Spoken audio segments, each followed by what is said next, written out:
I've heard the argument that the radiation therapy moratorium is in place in order to keep costs down, to be good stewards of the Minnesota healthcare dollar, which of course is what we all want to do. And I can understand how that argument makes some sense when you're talking about an elective procedure. For example, if I say I'm going to put up a new x-ray machine on a street corner, then one could argue, well, he'll order more x-rays because he's got a vested interest in that machine.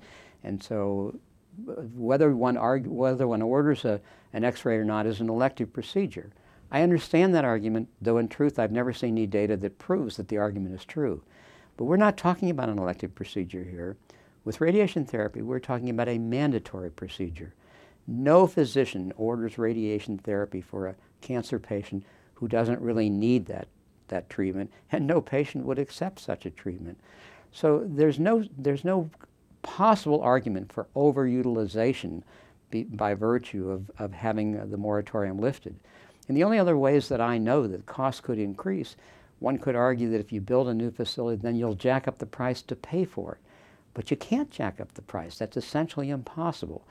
The vast majority of payments for radiation oncology come through Medicare. They set the price, we don't.